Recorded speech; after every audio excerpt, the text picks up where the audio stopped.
Student, उम्मीद है आप सब लोग अच्छे होंगे। Myself Kritika Sharma and welcome to our channel. Student, जैसे कि आपको पता है हमने स्टार्ट की है 1000 important question of A biology. इसमें हम 11 एंड 12 कंप्लीट जो आपके चैप्टर वाइज है वो डिस्कस कर रहे हैं। अब आप सोचोगे कि क्वेश्चंस तो बहुत ज़्यादा बनते हैं, 1000 क्वेश्चंस तो 1 या 2 यूनिट में भी हो जाएंगे, तो कैसे मैं ये कवर करूँगी।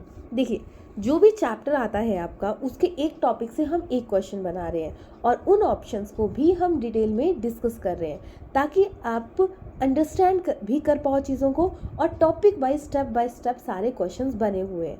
आप खुद नोट्स भी चेक कर सकते हैं, मतलब आप नोट्स या बुक्स कोई ना कोई बुक्स शेयर कर देख सकते हैं। तो ये जो आपको बता दूं कि ये सीरीज़ किसके लिए बेनिफिट होने वाली है, जो भी कम्पिटिटिव एग्ज़ाम की तैयारी कर रहे हैं जिसमें कि आती है बायोलॉजी, तो उन सब के लिए ये बहुत ही ज़रूरी है।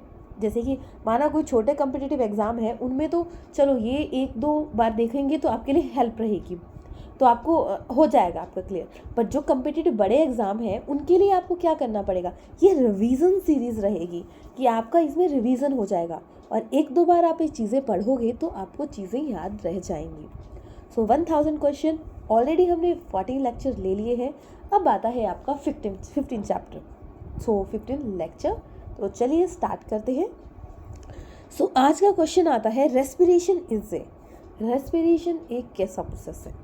रेस्पिरेशन एक कैटाबॉलिक भी है, मतलब इसमें नए मॉलिक्यूल टूटते भी हैं और नए बनते भी हैं मॉलिक्यूल्स। तो ये कैटाबॉलिक एंड एनाबॉलिक दोनों प्रोसेसेस में आता है। तो ऑप्शन यहाँ पे करेक्ट रह जाता है हमारा option C. Next question is, which of the following correct sequence of air passage of a man. देखो, हम नाक के थ्रू सांस लेते हैं, उसके बाद सांस कहाँ जाती है वो सीक्वेंस हमें बताना है। तो हम पिक्चर के थ्रू देखते हैं। तो देखिए, जो रेस्पिरेशन है नाक के थ्रू ली, नेजल कैविटी, फिर आता है फेरेंक्स, फिर आता है लैरिंक्स।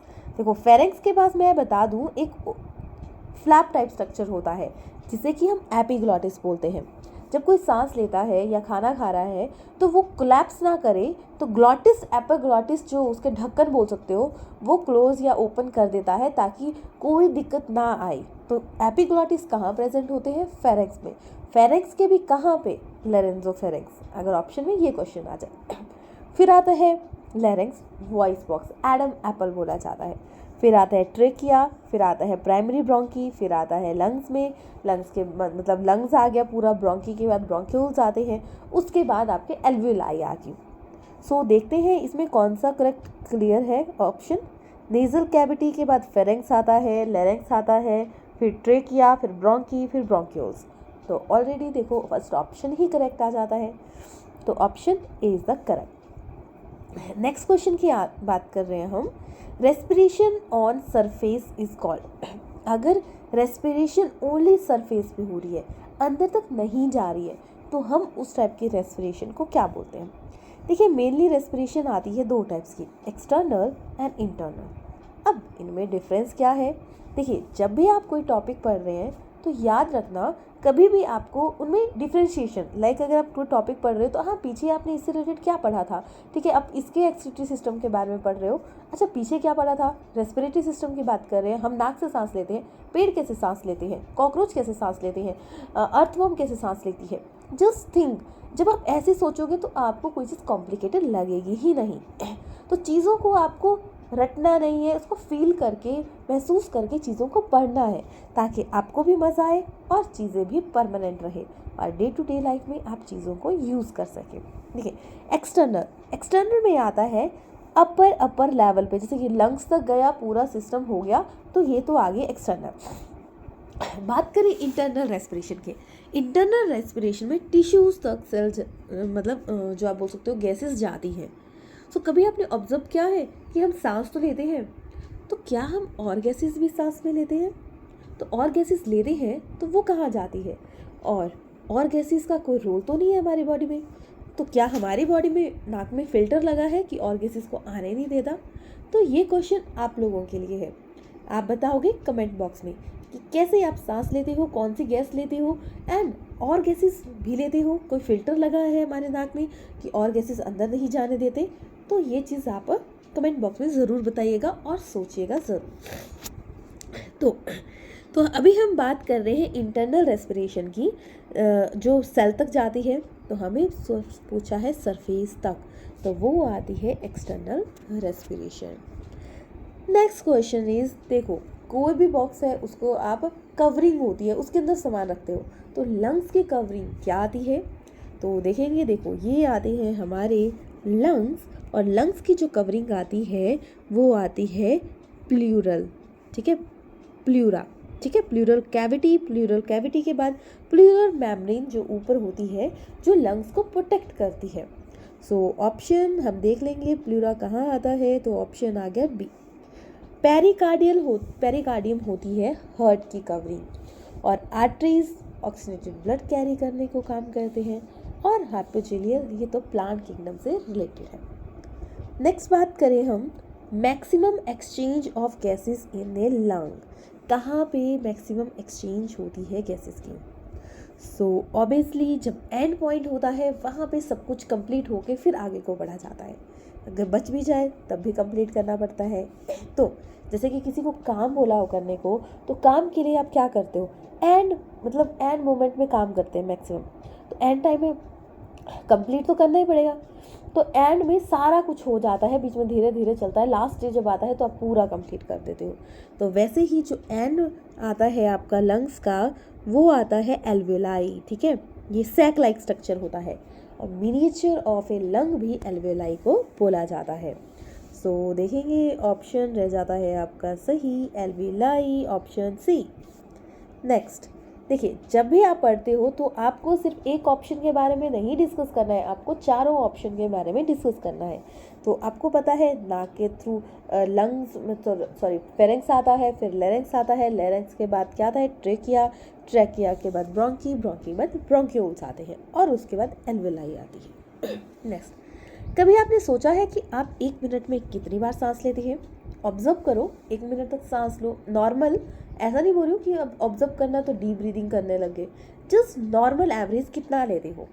तो हम नॉर्मल एवरेज लेते हैं, देखो 15 to 18 पर मिनट। अगर हम बात करें 9 to 12, ये बच्चे लेते हैं। 12 मंथ का बच्चा 30 से 31 तक लेता है। बाकी जब हम भाग के जाए तो सांस फटाफट फूलती है, आप ऑब्जर्व किया होगा, तो उस रेंज में रह जाती है 18 and 25। ये एडल्ट के केस की बात कर रहे हैं। फिर आता है रेस्पिरेटरी ऑर्गन ट्रेकी। अब हम तो सांस किससे थ्रू लेते हैं? नाक के थ्रू। लंग्स हमारा ऑर्गन आ गया।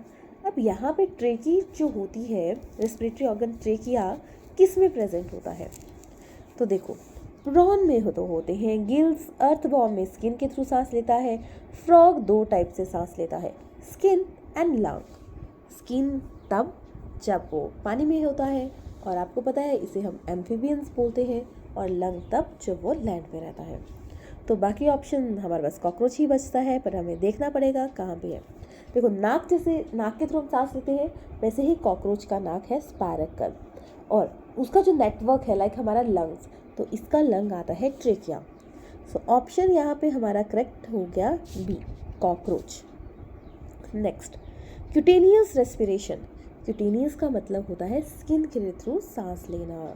तो देखो, एमीबा में बॉडी सरफेस रेस्पिरेशन होती है, आपकी बर्ड्स में पल्मोनरी होती है, लंग्स होते हैं, और फिशेस में रहती हैं आपकी ब्रैंकियल रेस्पिरेशन गिल्स के थ्रू। लीच जो कि एनेलिडा में आती है, वो स्किन क्यूटेनियस रेस्पिरेशन होती है। Next question is, Adam Apple is, what is Adam Apple?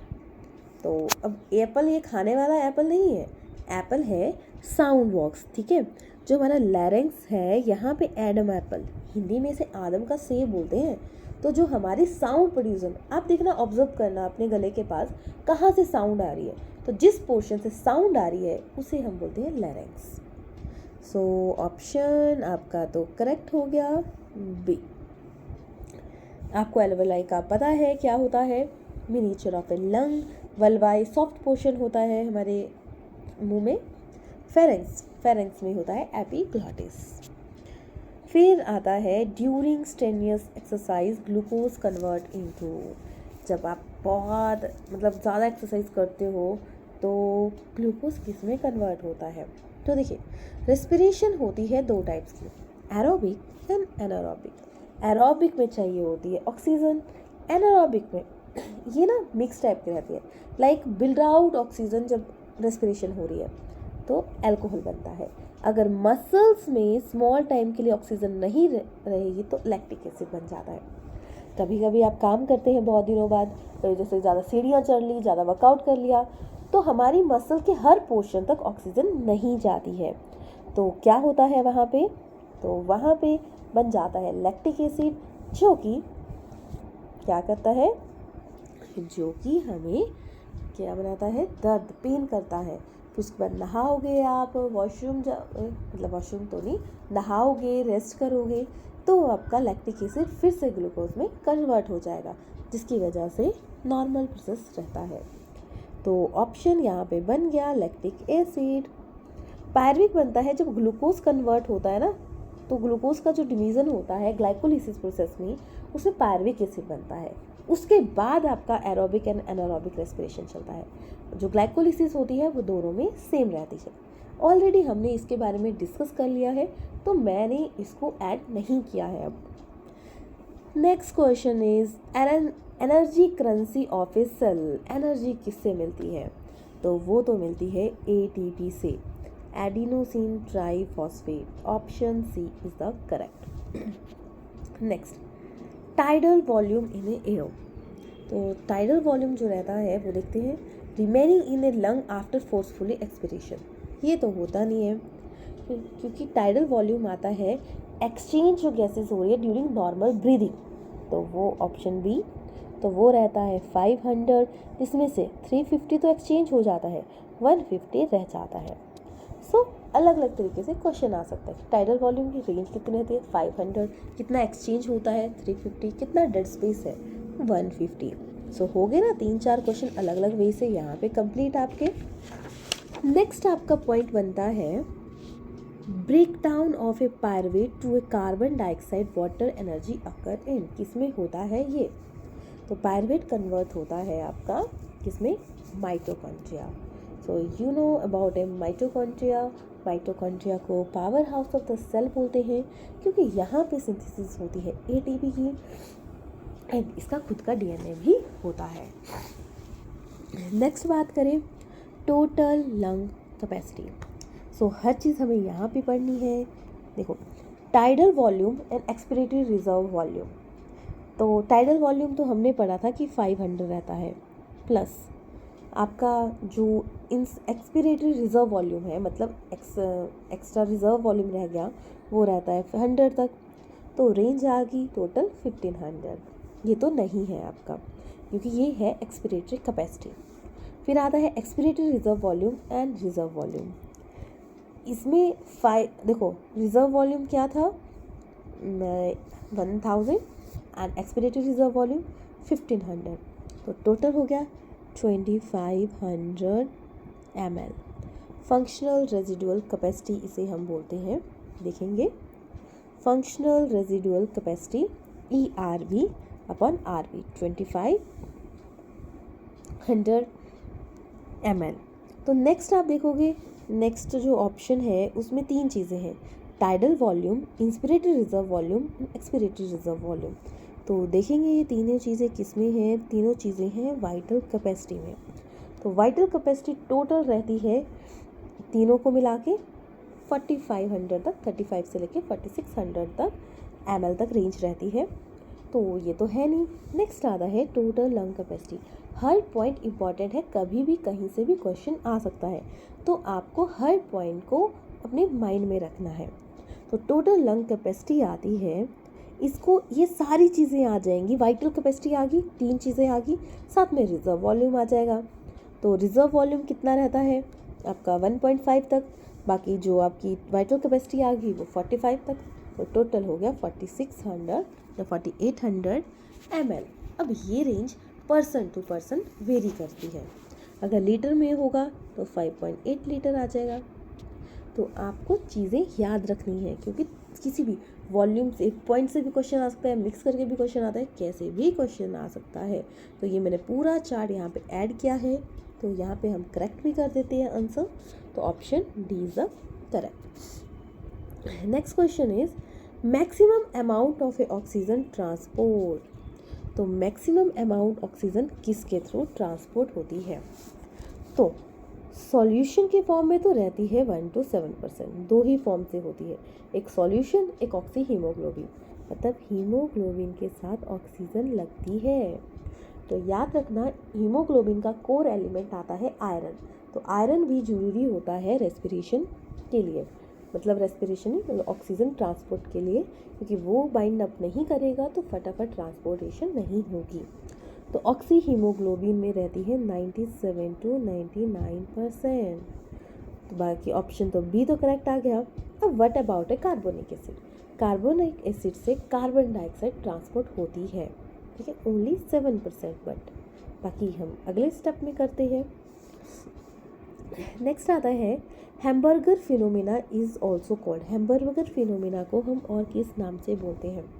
तो हैम्बर्गर फिनोमिना में आयंस निकलते हैं, तो इसे हम क्लोराइड शिफ्ट बोलते हैं। जब आपका आता है कार्बन डाइऑक्साइड रिलीज होती है तो उसमें जो प्रोसेस रहते हैं उसमें आपका हैम्बर्गर फिनोमिना आता है। नेक्स्ट आता है maximum amount of a carbon dioxide transport bye.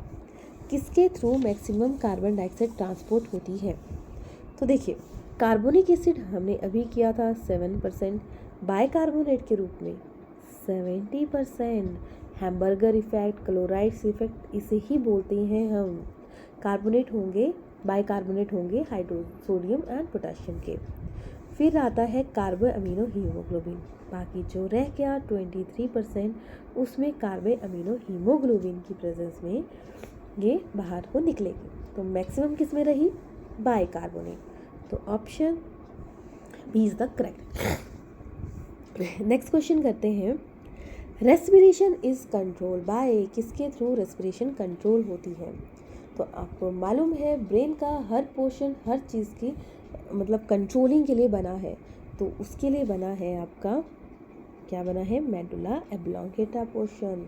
सबसे लार्जेस्ट जो एरिया आता है सेरिबेलम आता है इनवॉलेंट्री फंक्शन के लिए, सेरिबेलम पॉस्चर वगैरह के लिए, मेडुला ऑब्लोंगेटा आपका रेस्पिरेशन के लिए, हाइपोथैलेमस टेम्परेचर कंट्रोलिंग के लिए। जैसे कि हर पर्सन के लिए काम बंटे होते हैं, आप हमारी बॉडी के भी हर पोर्शन के लिए काम बटे हैं। एक ही पर्सन को एक ही चीज़ को हर काम दे दिया जाएगा तो वो प्रेशर फील करेगा, तो वो काम नहीं कर पाएगा, तो पोर्शन में बांटा जाता है काम को। So next is instrument use to measure RQ.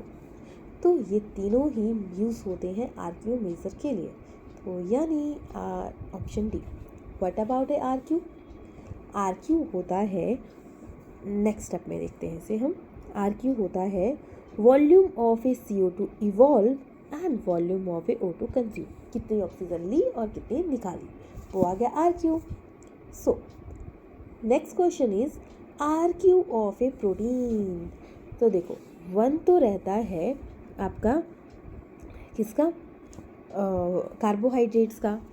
अगर हम फैट्स की बात करें तो 0.7 रहता है, प्रोटीन की बात करें तो रहता है 0. कितना रह गया? 853 रेंज वेरी करती है, और 1.14 रहता है सकुलेंट का। अब आप यहाँ पे देख सकते हो ये चार्ट मैंने पूरा ऐड किया है ताकि आपके कोई भी डाउट ना रहे। नेक्स्ट रेस्पिरेटरी पिगमेंट इन मोलस्का। जैसे कि ह्यूमन में रेस्पिरेटरी पिगमेंट होता है हीमोग्लोबिन, तो मोलस्का में क्या होता है? कभी आपने किसी और ऑर्गेनिज्म का ब्लड देखा है? नहीं देखा है, तो चलिए डिस्कस करते हैं।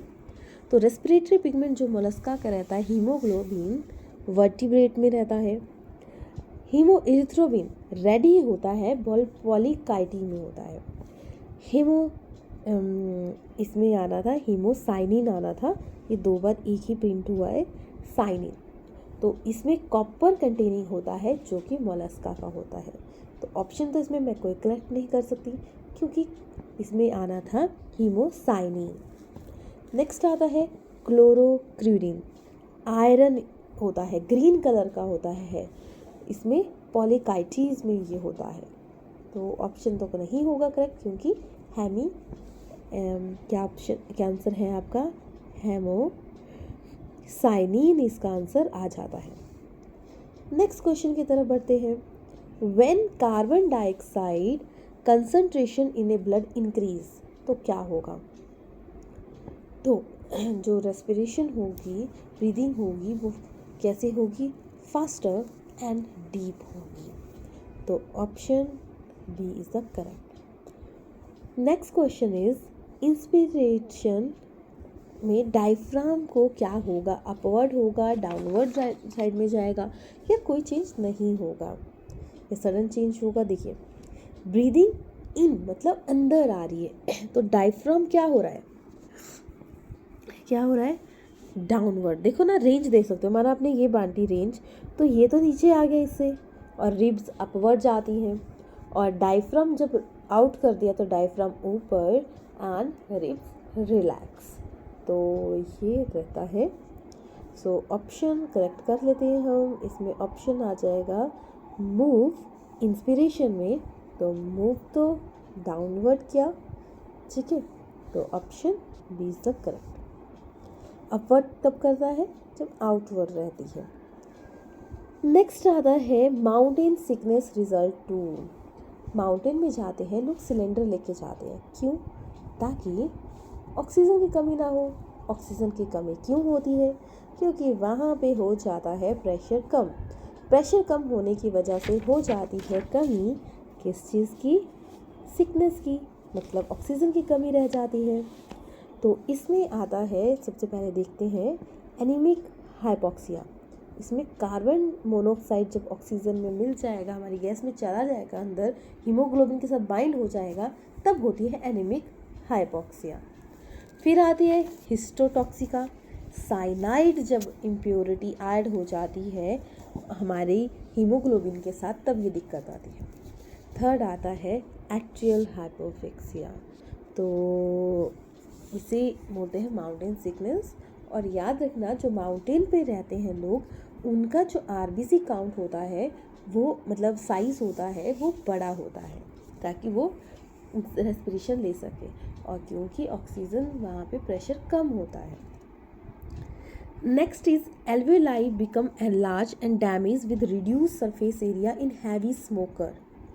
तो स्मोकिंग जो लोग करते हैं उनको रेस्पिरेशन की प्रॉब्लम रहती है।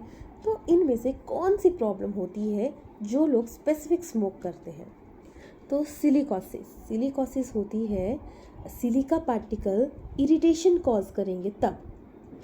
प्लूरेसी, इसमें प्लूरर जो फ्लूइड है वो इंक्रीज हो जाएगा सिक्रीशन करना, तो उसकी वजह से होगी। अस्थमा, नैरो हो जाएगी ब्रोंकी, बहुत सारे रीज़न से हो सकती है। हो सकता है किसी इंडस्ट्री में काम कर रहे हो सकता है रोज़ धूल बली में काम कर रहे हो, तो हो जाएगी अस्थमा की। फिर आएगी एम्फीसीमा, जो कि मेनली सिगरेट पीने की वजह से होती है। नेक्स्ट आता है आपका stick test is used for. Stick test किसके लिए यूज़ किया जाता है? तो स्टिक टेस्ट यूज़ किया जाता है डिप्थीरिया की चेकिंग के लिए। जो ये आता है ना डीपीटी, तो डीपीटी एक ये मेडिसिन भी होती है, ट्रिपल वैक्सीन बोला जाता है, तीनों के लिए एक ही दी जाती है, तीनों बीमारियों के लिए एक ही दी जाती है। फिर आता है टीबी। टीबी को हम ट्यूबरक्लोसिस बोलते हैं, एंड वर्ल्ड टीबी डे 24 मार्च को मनाया जाता है। सो ये आता है। बाकी इसके साथ आपकी आज की क्लास फिनिश होती है। अगर आपको हम ऑनलाइन अगर आपको कोचिंग लेनी है HP टैट की, तो आप नीचे दिए गए नंबर पे कांटेक्ट कर सकते हैं। हम ऑनलाइन आपको mock test, short notes, long notes और जो प्रीवियस ईयर पेपर्स आए हैं वो सारे प्रोवाइड करवाते हैं। तो आप यहाँ पे नीचे दिए गए नंबर पे कांटेक्ट कर सकते हैं। अगर किसी को कुछ जानना हो टैट को रिलेटेड, अगर आपको नोट्स चाहिए हो, तब भी आप कांटेक्ट कर सकते हैं नीचे दिए गए नंबर पे। बाकी हम नेक्स्ट क्लास में नेक्स्ट क्वेश्चंस को डिस्कस करेंगे। अगर आपको वीडियो अच्छी लगी हो तो लाइक कीजिएगा, शेयर कीजिएगा, सब्सक्राइब कीजिएगा, क्योंकि आपके लाइक शेयर हमें और मोटिवेट करते हैं बेटर काम करने के लिए। और किसी भी चीज़ का कोई डाउट होगा, कुछ मटेरियल चाहिए होगा, देन प्लीज़ कांटेक्ट कीजिएगा, एंड आप जो भी आपकी क्वेरी होगी हम ज़रूर ही उसे सॉल्व करेंगे। मिलते हैं नेक्स्ट क्लास में। चैनल को सब्सक्राइब कीजिएगा, साथ साथ बेल आइकन दबा दीजिएगा ताकि आपकी कोई भी वीडियो मिस ना हो। Thanks for watching.